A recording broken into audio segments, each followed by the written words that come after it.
The cold darkness of space stretched endlessly around the monitoring station Cerberus as Captain Jake Morrison stared at the sensor readings that would change everything for humanity. The year was 2387, and humans had quietly spread across their solar system like seeds carried by the wind. Mars held bustling colonies where children played in dome cities while their parents worked the red soil. Europa's ice miners carved deep tunnels beneath frozen surfaces where ancient oceans might hide secrets of life. Titan's gas refineries hummed with constant activity as workers extracted fuel for the growing fleet of ships that moved between worlds like busy ants, following invisible trails. Jake had been stationed at Cerberus for 3 years now, watching the empty void beyond. Pluto for anything unusual. His team consisted of Dr. Lisa Wang, who studied alien life forms that might exist somewhere in the galaxy, and Commander Rick Stone, who had spent 20 years planning military strategies that everyone hoped would never be needed. The three of them had become friends during long months of routine scanning and maintenance work that kept their small station running smoothly in the bitter cold of deep space. The morning started like any other with Jake checking the overnight reports while Lisa ran tests on samples from the latest asteroid survey. Rick was updating defense protocols that seemed pointless since no enemy had ever appeared to threaten their peaceful expansion among the planets. Everything changed when the long-range sensors detected massive energy signatures moving toward their solar system from the direction of distant stars that humans had only dreamed of visiting. Jake called his team to the main control room, where dozens of screens showed readings that made no sense according to everything they knew about space travel. The objects approaching were huge beyond anything humans had ever built, and they moved faster than any known technology could explain. Lisa ran calculations that showed the fleet would reach their outer planets within days, rather than the years such a journey should require. Rick immediately began sending emergency messages to Earth while studying the formation patterns that suggested military organization rather than peaceful exploration.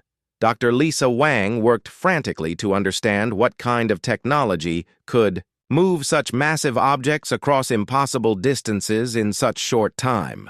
Her instruments detected energy patterns unlike anything in human science books and materials that seemed to bend the laws of physics like rules written in sand rather than stone. The approaching fleet consisted of 12 different ship designs, suggesting multiple species working together in ways that humans had never imagined possible.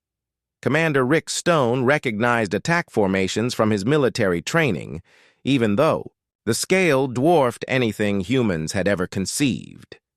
The alien ships moved with precision that spoke of countless battles fought across distances that would take human vessels centuries to cross.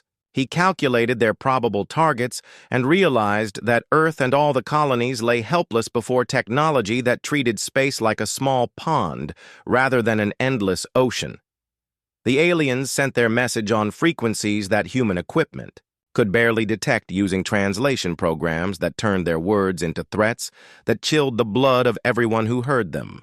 They called themselves the Zephyrian Empire and claimed dominion over this entire region of the galaxy by right of conquest earned through 10,000 years of warfare. Their ultimatum was simple enough for even children to understand. Surrender unconditionally and become slaves or face complete destruction within 7 Earth days. Admiral Kreshatar spoke for the Zephyrian Empire with a voice that carried the weight of dead civilizations and conquered worlds. He explained that humans were nothing more than primitives who had barely learned to leave their home planet, while his people ruled star systems when Earth was still covered in ice. The choice he offered was the same one given to hundreds of species before humans learned to make fire or plant crops or write their first words on cave walls. Jake sent desperate messages back to Earth, knowing that help would never arrive in time, even if humanity possessed weapons capable of fighting such overwhelming force. The United Defense Council, led by Director Helen Brooks and General Marcus Cole, would have to make impossible decisions with only hours to prepare for war against enemies who had perfected the art of conquest before humans discovered metals or built their first cities. Dr. Lisa Wang made a discovery that would prove more important than anyone realized when she detected unusual patterns in how the alien ships communicated with each other. Their technology seemed incredibly advanced, but it followed rigid rules that never changed or adapted to new situations. Rick Stone noticed similar patterns in their military formations that suggested they always fought the same way regardless of who they faced or what kind of resistance they encountered. The three humans stationed at the edge of forever realized. They were witnessing the beginning of either humanity's greatest challenge or its final chapter. As alien ships moved closer to worlds where children played and workers built dreams of peaceful expansion among the stars, Jake Morrison wondered if being primitive might somehow become humanity's greatest advantage against enemies who had forgotten how to adapt or change their ancient ways of thinking. The news of alien invasion spread across human colonies like wildfire, consuming dry grass as panic and fear gripped millions of people who had never imagined such threats could exist. Earth's government buildings buzzed with desperate activity as leaders tried to understand how their small civilization could possibly survive against enemies who commanded technology beyond their wildest dreams. Yet something remarkable began happening in research labs and mining stations where ordinary humans faced the impossible choice between surrender and death. Dr. Aaron Kim worked alone in his laboratory on Mars, where he studied how human brains processed information differently from computer systems that followed logical patterns without deviation. His research into neural quantum resonance had seemed like pure science with no practical applications until alien energy signatures appeared on every sensor across the solar system. Aaron discovered that human thought patterns created unique quantum fluctuations that interfered with alien technology in ways that made no scientific sense according to everything he had learned about physics and engineering. The breakthrough came when Aaron tested his equipment on captured alien communication signals and watched their coherent patterns dissolve into useless noise whenever human brainwaves intersected with their frequencies. He realized that 10 billion human minds thinking and feeling and dreaming on Earth and the colonies might represent the most powerful weapon humanity possessed, even though nobody understood how such a thing could be possible. Sophie Clark spent her days in the methane refineries of Titan, where massive machines carved tunnels through ice and extracted gases that powered ships traveling between worlds. When the alien ultimatum reached Titan's workers, Sophie looked at the mining equipment with new eyes and saw weapons that could tear through any material known to human science. She began modifying plasma cutters and gravity manipulators into devices that could defend their home rather than simply harvest resources from a hostile moon. The workers on Titan followed Sophie's lead as they transformed their industrial paradise into a fortress that could strike back at enemies who expected easy conquest. Drilling machines became artillery that could fire projectiles across impossible distances, while fusion reactors provided power for weapons that had never been designed for warfare. Sophie proved that human creativity could turn peaceful tools into instruments of destruction when survival demanded such transformations. Back at Monitoring Station, Cerberus Captain Jake Morrison and his team made discoveries that would change how humanity understood their alien enemies. Commander Rick Stone analyzed thousands of intercepted communications and found patterns that revealed rigid hierarchical structures governing every aspect of Zephyrian society. The aliens followed ancient protocols that never varied regardless of circumstances, while humans adapted their thinking to solve new problems with solutions that often surprised even themselves. Dr. Lisa Wang decoded alien tactical databases and learned that the Zephyrian Empire had conquered over 300 species using identical strategies that worked because most civilizations developed along predictable paths. Advanced technology led to predictable responses, and predictable responses led to predictable defeats that followed patterns established across millions of years of galactic history. Humans appeared to be different in ways that the aliens could not understand or anticipate. On Earth, former Special Forces operative Lieutenant Colonel Ben Rodriguez began organizing resistance networks in every major city as government leaders struggled to comprehend the scope of the threat they faced. Ben had spent years studying unconventional warfare and insurgency tactics that could turn civilian populations into dangerous enemies for occupying forces. He worked with Dr. Emma Stone, who had been secretly developing experimental energy weapons in underground laboratories hidden from public knowledge. Dr. Emma Stone's research focused on amplifying human neural patterns into directed energy beams that could disrupt electronic systems and biological processes in ways that conventional weapons could never achieve. Her prototype devices required human operators whose thoughts and emotions became integral components of weapon systems that alien technology could not analyze or counter effectively. The transformation of humanity began in those desperate hours, as millions of people realized that their supposed weakness might actually represent unprecedented strength. While other species had developed advanced technology by following logical progression from simple tools to complex machines, humans had evolved as persistence hunters who solved problems through trial and error rather than careful planning. Captain Jake Morrison received reports from across the solar system describing spontaneous innovations that seemed to emerge from desperate necessity rather than careful research. Farmers on Mars were building improvised rockets, while children on Europa designed communication systems that used quantum entanglement in ways that professional scientists claimed should be impossible. Dr. Aaron Kim's discovery about human neural resonance spread through underground networks as people learned that their own minds could become weapons against technology that had conquered hundreds of worlds. Sophie Clark's weapon modifications were copied by workers throughout the outer colonies who found ways to turn every piece of industrial equipment into instruments of resistance. The aliens approaching Earth expected to find another primitive species that would follow predictable patterns of fear and submission, leading to inevitable conquest. Instead, they were about to encounter something that had never existed in their experience of galactic warfare. Humans who refused to accept defeat and who treated impossible odds as puzzles to be solved rather than fate to be accepted. As the Zephyrian fleet drew closer to human worlds, Admiral Kreshatar remained confident that this conquest would proceed, like all the others before it. He could not imagine that these primitives possessed anything that could threaten ships and weapons refined through countless victories against civilizations far more advanced than the humans who had barely learned to travel between nearby planets in their tiny solar system. The Zephyrian vanguard arrived at the edge of human space, expecting to find frightened primitives begging for mercy. Instead, they encountered something that had never appeared in their vast databases of conquered civilizations. The first alien.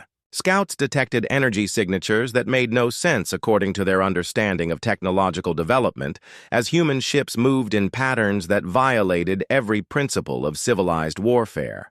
Commander Rick Stone led the desperate defense of lunar base New Geneva with tactics that seemed insane to military minds trained in conventional strategy.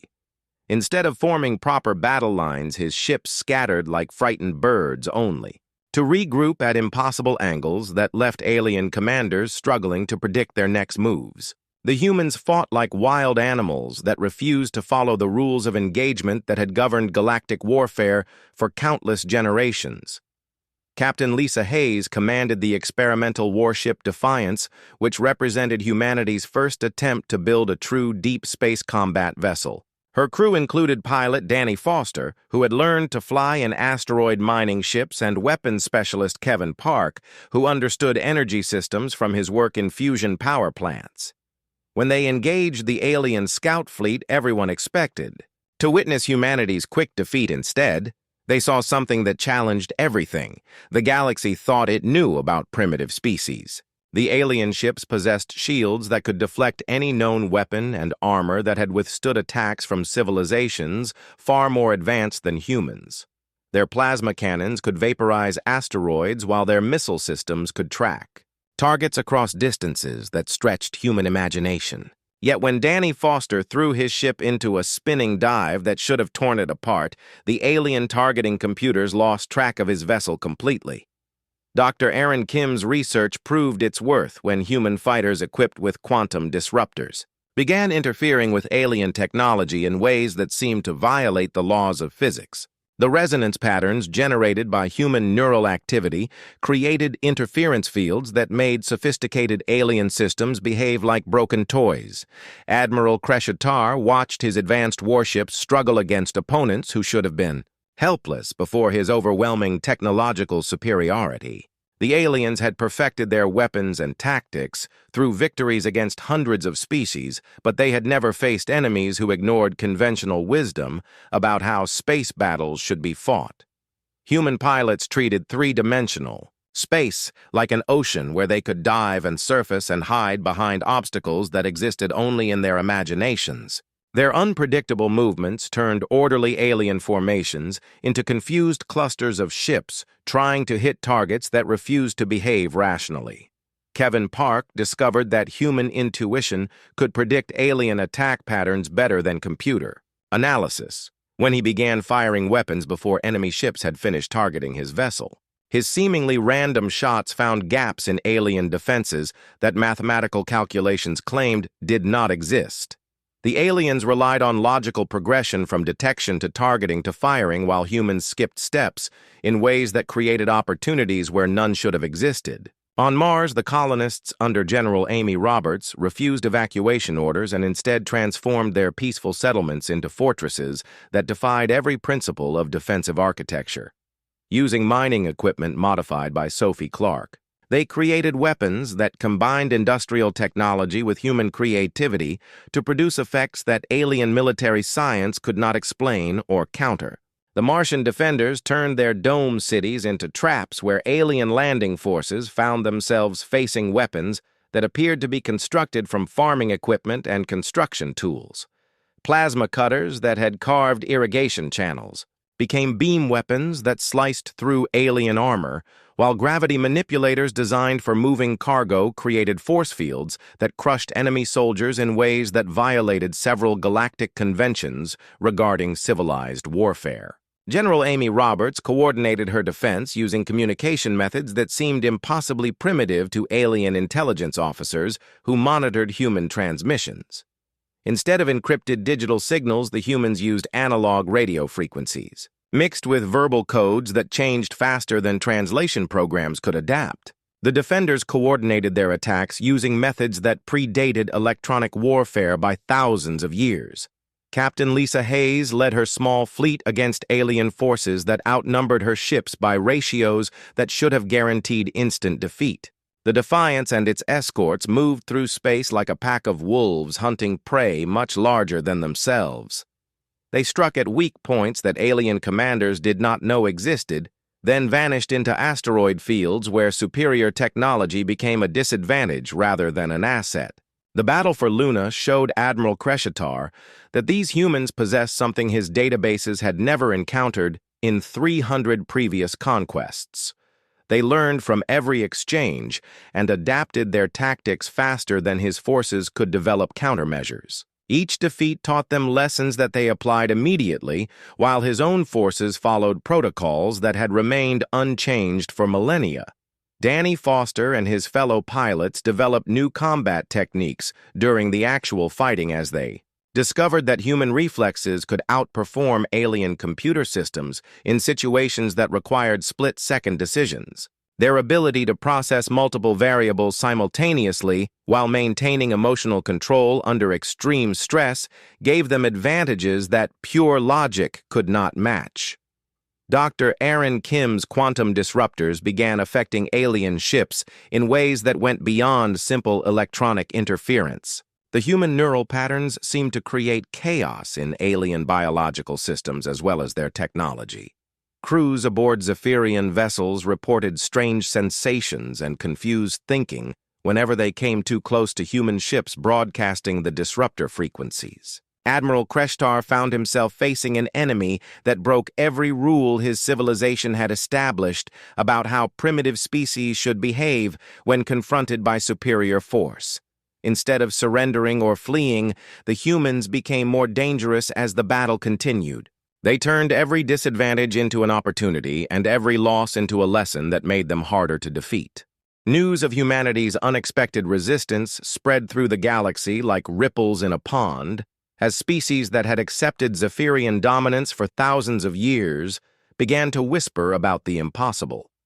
The Galactic Confederation faced something that challenged their most basic assumptions about how primitive civilizations should respond to overwhelming force. Instead of quick surrender followed by peaceful absorption into their empire, they encountered enemies who became more dangerous with each passing day.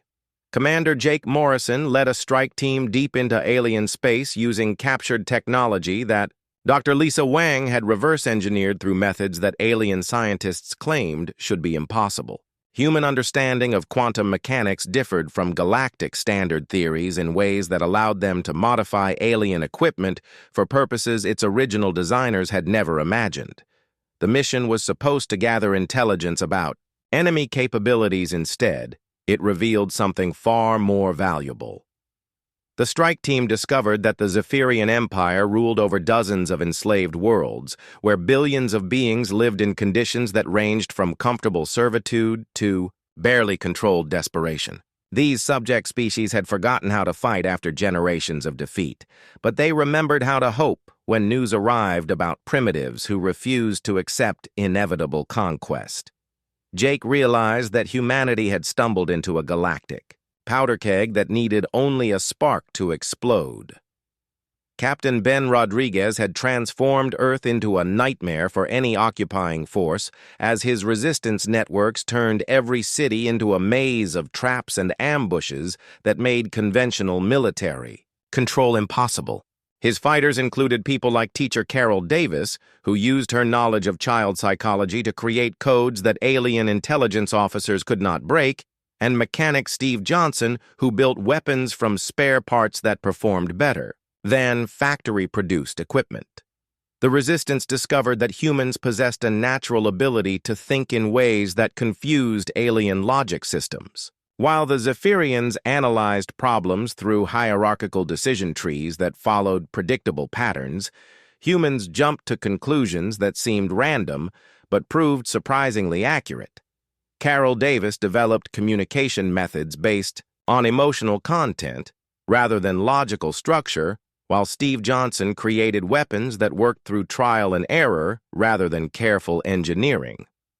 Dr. Emma Stone completed her work on humanity's secret weapon in underground laboratories, where she had spent years learning to amplify human neural patterns into directed energy attacks. The breakthrough came when she realized that human consciousness operated on frequencies that alien brains could not process or defend against. Her weapons required operators who could focus their thoughts and emotions into beams that disrupted both technology and biological systems. The first test of Emma's psychic weapons occurred when alien forces attempted to capture the Resistance, leaders hiding in the ruins of destroyed cities. The human defenders used thought patterns as weapons that created confusion and panic among enemy soldiers who had never encountered anything like telepathic warfare. Alien commanders found their troops reporting impossible experiences that made no sense according to their understanding of combat psychology.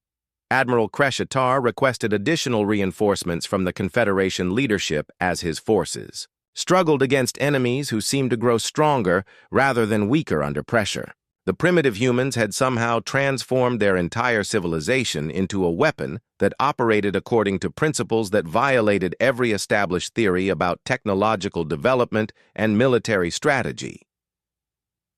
The Galactic Confederation began to question whether humanity should be destroyed or recruited when reports arrived describing human innovations that surpassed alien technology in specific areas. Dr. Aaron Kim's quantum resonance research had evolved beyond simple interference to create devices that could predict alien behavior patterns with accuracy that made their movements seem choreographed rather than tactical. Other species throughout the galaxy started to reconsider their acceptance of Zephyrian rule as stories spread about humans who treated impossible odds as puzzles to be solved rather than fate to be accepted. The Altarians began sabotaging mining operations, while the Vegan colonies experienced equipment failures that followed suspiciously human patterns of creative destruction. Commander Rick Stone coordinated massive simultaneous attacks across multiple star systems using communication methods that seemed absurdly primitive but proved impossible for alien intelligence services to intercept or decode. His network included humans who had never served in military units but understood enough about psychology and logistics to create chaos that disrupted alien supply lines and command structures. The psychological impact of human resistance went far beyond its military effectiveness, as species that had forgotten the meaning of rebellion suddenly remembered what freedom felt like. The Zephyrian Empire found itself fighting wars on dozens of fronts as their formerly docile subjects began copying human tactics and adapting them to local conditions. Captain Lisa Hayes discovered that human ships could operate in ways that violated alien understanding of space physics when she led her fleet through a star's corona to attack enemy forces from an impossible direction. The aliens had calculated that such a maneuver would destroy any known vessel. Instead, they watched human ships emerge from stellar fire with their hulls glowing but intact. Dr. Lisa Wang made contact with alien resistance groups who provided information about Confederation weaknesses that had remained hidden for millennia. The Empire maintained control through rigid bureaucracy that could not adapt quickly to changing circumstances, while human organizations operated through flexible networks that responded to threats faster than central command systems could process information. Steve Johnson's improvised weapons began appearing on alien worlds where enslaved populations had access to similar materials and tools. The mechanics' designs spread through underground networks, as beings who had been forbidden to possess weapons discovered that any technology could become dangerous when modified by minds that refused to accept limitations. Admiral Kreshatar realized that he had awakened something that threatened the entire galactic order when human influence began destabilizing regions that had been peaceful for thousands of years. The primitives who should have been quickly conquered were instead inspiring rebellion across distances that spanned the galaxy while teaching tactics that turned loyal subjects into dangerous enemies. Humanity took the offensive for the first time in their brief but violent contact with galactic civilization as ships bearing human crews launched coordinated strikes against alien supply lines and command centers across multiple star systems. Captain Lisa Hayes led a fleet of newly constructed warships that incorporated lessons learned from every previous engagement with technology that combined human innovation with captured alien equipment in ways that created capabilities neither species had possessed alone.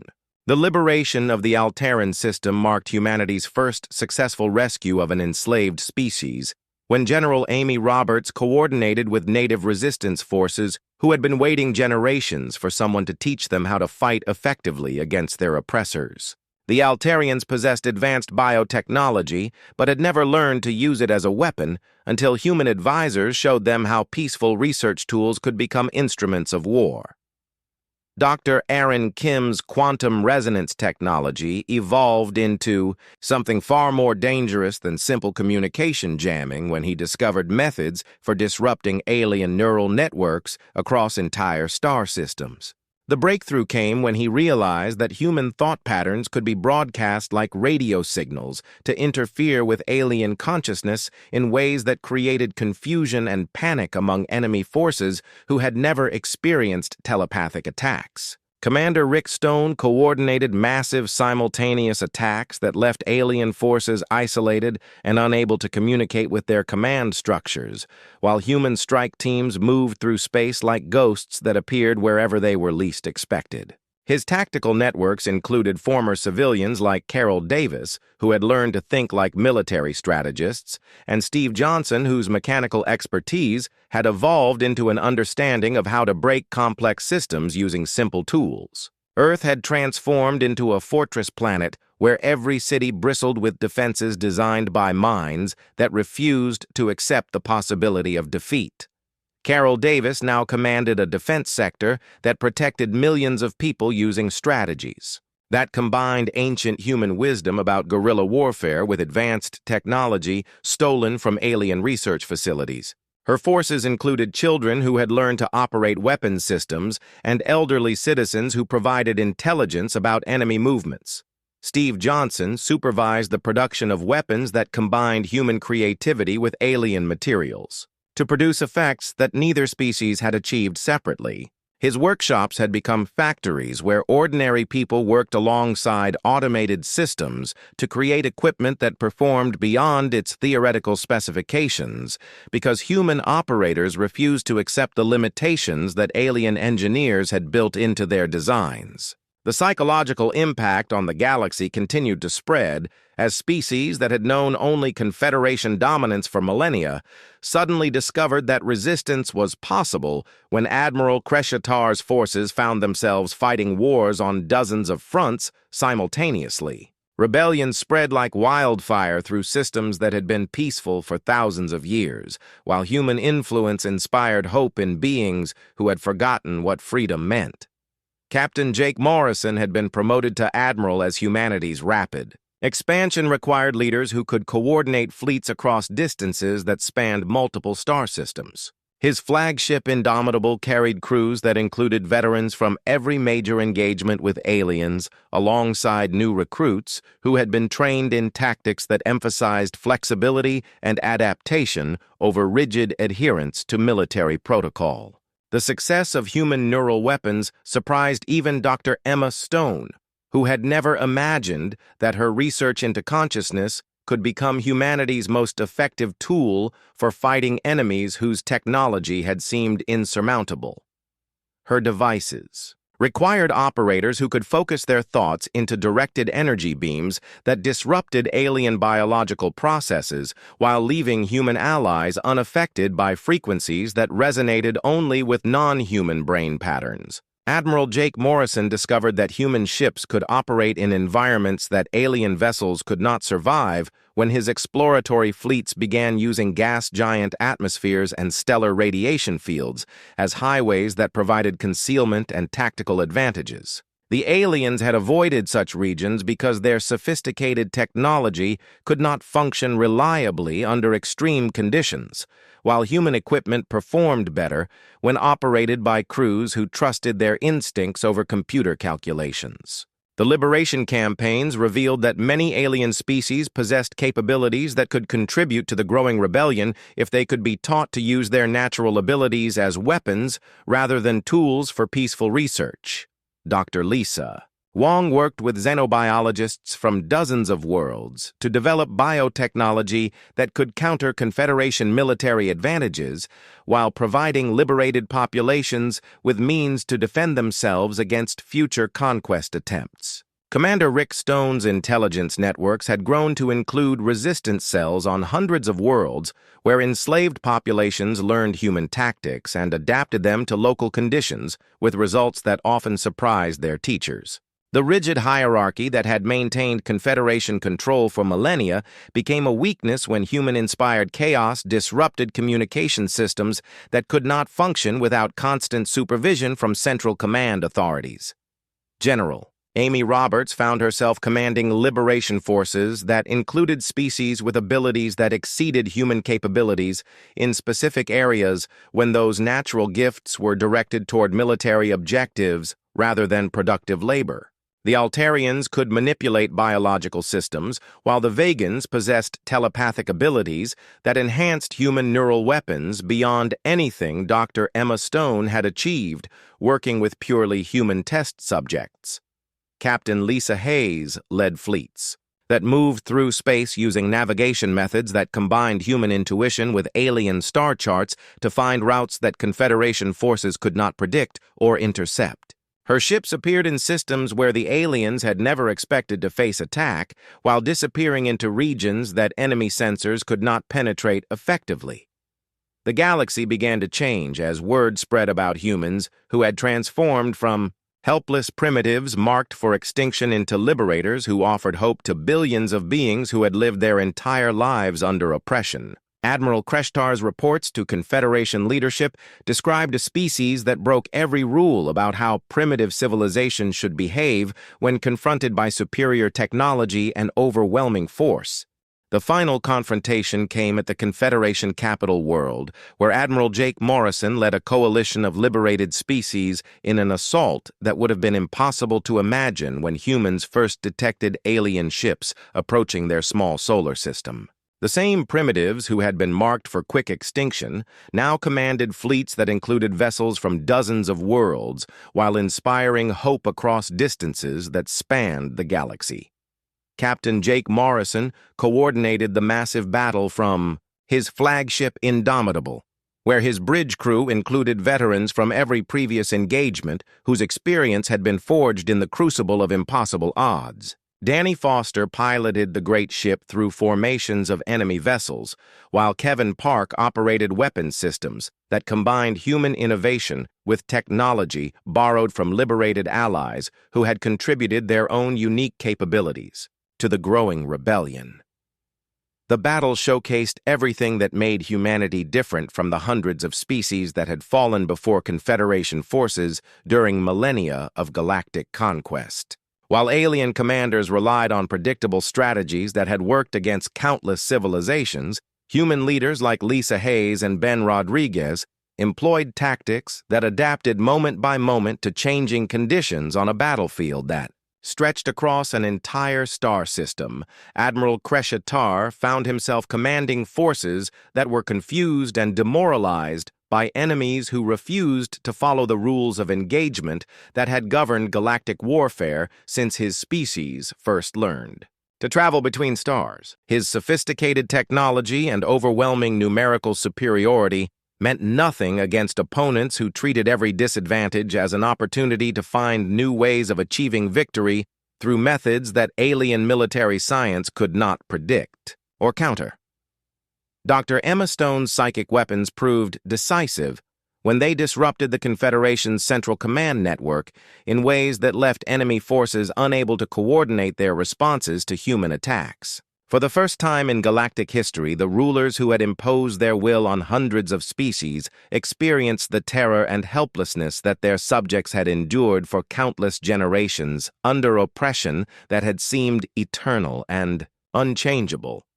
The liberation forces included beings whose natural abilities had been suppressed for so long that many had forgotten they possessed capabilities that could challenge Confederation dominance. Working alongside human advisors, the Altarians unleashed biotechnology that could consume alien warships from within, while the Vegans provided telepathic support that amplified Dr. Emma Stone's neural weapons beyond anything she had achieved. Working with purely human operators, Commander Rick Stone directed simultaneous attacks across the capital system, using communication methods that combined ancient human signal techniques with alien quantum technology to create networks that enemy intelligence services could not intercept or decode. His forces appeared wherever they were least expected, while vanishing into space that seemed empty but concealed fleets ready to strike at any moment. Captain Lisa Hayes led the assault on the Confederation's primary battle station, where the Empire's leaders had retreated behind defenses that were supposed to be impregnable to any known weapon. Her ships moved through the station's defensive fields like hunters pursuing prey, while avoiding firepower that could destroy planets but could not target vessels that operated according to principles that alien engineers had never encountered. The psychological warfare that had begun with Dr. Aaron Kim's quantum resonance research reached its culmination when human neural broadcasts began affecting alien consciousness on a scale that created panic throughout the enemy command structure. Confederation officers found themselves unable to think clearly, while their sophisticated computer systems malfunctioned in ways that seemed to violate basic laws of physics and engineering. General Amy Roberts coordinated ground forces that included liberated populations fighting alongside human marines in battles that took place inside space stations, where artificial gravity and controlled atmosphere created conditions that favored soldiers who could adapt quickly to changing environments. Her troops moved through alien architecture like water flowing around obstacles while enemy defenders struggled to predict where the next attack would come from. Steve Johnson's improvised weapons had evolved into standardized equipment that performed better than factory-produced alien technology when operated by beings who understood that innovation came from necessity rather than careful research and development. His designs had spread throughout the Liberation Fleet, where engineers from dozens of species contributed improvements that created capabilities none of them could have achieved working alone. Carol Davis commanded communication networks that connected resistance cells across hundreds of worlds using methods that seemed impossibly primitive, but proved more reliable than sophisticated alien systems that could be disrupted by the same quantum interference that Dr. Aaron Kim had discovered in his original research. Her networks carried news of victory to beings who had never dared to hope that freedom was possible. As alien resistance crumbled throughout the capital system, Admiral Kreshatar finally understood what he had unleashed when he threatened Earth, with destruction rather than offering the peaceful contact that might have led to cooperation instead of war. Humanity did not fight merely for survival, but for principles that demanded no sentient being should live in fear of oppression from those who possessed superior technology or military force. The story concluded with Earth at the center of a new, galactic order based on cooperation rather than domination, where the species that had almost been destroyed for being too primitive now led a renaissance of freedom and exploration. The same worlds that had cowered under Confederation rule began sharing knowledge and resources while developing new technologies that combined the best discoveries from hundreds of different civilizations. The final scene showed children from dozens of worlds learning together in integrated schools where human teachers like Carol Davis shared lessons about resistance and hope, while alien instructors contributed knowledge that had been hoarded by ruling elites for thousands of years. The galaxy had learned that when Earth rose, it brought with it the light of freedom that illuminated dark corners, where oppression had hidden behind claims of necessity and order.